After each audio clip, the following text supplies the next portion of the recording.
तो आज हम लोकसभा में अखिलेश यादव के भाषण के कुछ हिस्सों पर थोड़ी गहराई से बात करते हैं कि इसमें रक्षा, राष्ट्रीय सुरक्षा और इन सबसे जुड़ी नीतियों पर जो सवाल उठे हैं और जो तर्क दिए गए हैं उनको थोड़ा समझा जाए। तो चलिए देखते हैं क्या है इसमें। शुरुआत ही थोड़ी अलग सी है। विमानों पर नींबू मिर्च लगाने का जिक्र और फिर उनकी उड़ान क्षमता पर सवाल। हालांकि साथ में ये भी कहा कि वायुसेना के पायलटों पर गर्व है। ये थोड़ा कॉन्ट्रास्टिंग सा नहीं लगता? हाँ, ये है तो दिलचस्प। मतलब ऐसा लगता है जैसे सोर्स कह रहा हो कि ये एक तरफ तो पारंपरिक रिवाज है और दूसरी तरफ तकनीकी क्षमता, उसके बीच का तनाव दिखाने की कोशिश है शायद। और फिर फौरन बाद ही समाजवादी पार्टी के टाइम पे बने एक्सप्रेसवे का जिक्र किया गया। हाँ, जिसपे वो फाइटर जेट्स उतारे थे। जी वही, सुखोई मिराज इमरजेंसी लैंडिंग हुई थी।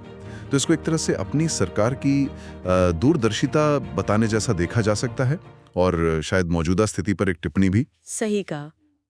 अच्छा, अब सुरक्षा ऑपरेशंस पर आते हैं। भाषण में ऑपरेशन महादेव जैसे एंटी टेरर ऑपरेशन की टाइमिंग पर सवाल उठाया गया है। काफी गंभीर सवाल। हाँ, सवाल ये कि एनकाउंटर ठीक उसी दिन क्यों हुआ जिस दिन सदन में चर्चा होनी थी। एग्जैक्टली। सोर्स बताता है कि इसे सीधे सीधे राजनीतिक फायदे से जोड़ने की कोशिश की गई। बिल्कुल, और सोर्स के मुताबिक इसी से जोड़कर पुलवामा और पहलगाम का भी जिक्र है और इंटेलिजेंस और टेक्नोलॉजी के इस्तेमाल पर बहुत तीखा सवाल है। क्या सवाल था? तर्क ये दिया गया कि भाई अगर हमारी टेक्नोलॉजी इतनी एडवांस्ड है, सैटेलाइट इमेज वगैरह सब है, तो पुलवामा हमले में जो RDX वाली गाड़ी थी वो आज तक ट्रैक क्यों नहीं हो पाई? वो किस रास्ते से आई, ये जानकारी क्यों नहीं मिली? ये मतलब सीधे दावों और हकीकत के बीच का फासला दिखा रहा है। तो ये सिर्फ टाइमिंग का ही नहीं बल्कि इंटेलिजेंस की इफेक्टिवनेस और जो टेक्नोलॉजी हमारे पास है उसके असल इस्तेमाल पर एक बुनियादी सवाल है। जी हाँ। भाषण में तो ये आरोप लगाया गया, जैसा सोर्स में है, कि क्या सिर्फ नैरेटिव बनाने के लिए इन बातों का जिक्र होता है पर असल ऑपरेशनल फेलियर के जवाब नहीं है। बिल्कुल, और ध्यान देने वाली बात यह है कि भाषण कैसे टेक्नोलॉजी के दावों और जमीनी हकीकत जैसा भाषण में आरोप है उसके बीच एक विरोधाभास दिखाकर सरकार की सुरक्षा नीति पर ही सवाल खड़ा कर रहा है। मतलब सवाल ये कि क्या ये क्षमता की कमी है या फिर राजनीतिक इच्छा शक्ति की, कि इन सवालों के जवाब नहीं मिल रहे। हाँ, कुछ ऐसा ही इशारा है। अच्छा, इन ऑपरेशंस के अलावा भाषण में कुछ और व्यवस्थागत मुद्दों पर भी बात हुई, जैसे बजट। जी, रक्षा बजट एक अहम मांग है कि इसे GDP का 3% किया जाए। और ये भी कि बजट नॉन लैप्सेबल हो। हाँ, नॉन लैप्सेबल। इसका मतलब ये कि अगर साल के आखिर तक पैसा खर्च नहीं हुआ तो वो लैप्स नहीं होगा, अगले साल यूज हो सकता है। जी बिल्कुल, वो पैसा बेकार नहीं जाएगा, अगले साल के बजट में जुड़ जाएगा। ये मांग पुरानी है वैसे, और भाषण इसे सीधे तौर पर सेना के मॉडर्नाइजेशन, रिसर्च एंड डेवलपमेंट यानी R&D और टेक्नोलॉजी ट्रांसफर में जो कथित देरी हो रही है उससे जोड़ रहा है। अच्छा, यानी तर्क ये कि फंड की कमी या उसके सही टाइम पर इस्तेमाल ना होने से हमारी रक्षा तैयारी पर असर पड़ रहा है। और टेक्नोलॉजी ट्रांसफर में सालों लगने पर भी चिंता जताई गई है ना? जी हाँ, बिल्कुल।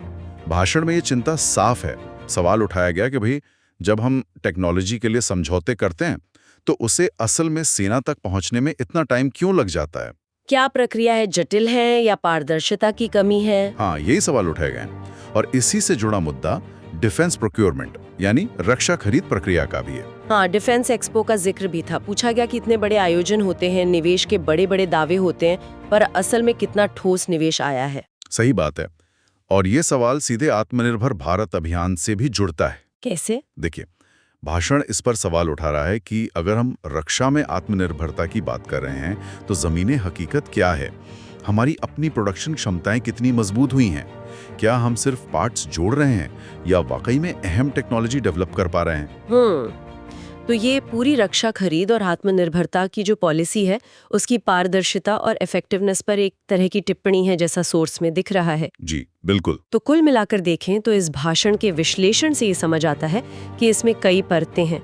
शुरुआत में विमानों की तैयारी और प्रतीकों पर सवाल, फिर सुरक्षा ऑपरेशंस का कथित राजनीतिकरण, इंटेलिजेंस की इफेक्टिवनेस पर सवाल, रक्षा बजट बढ़ाने और नॉन लैप्सेबल करने की मांग, टेक्नोलॉजी ट्रांसफर में देरी पर चिंता और फिर रक्षा खरीद और आत्मनिर्भरता की जमीनी हकीकत पर सवाल। काफी कुछ कवर किया गया है।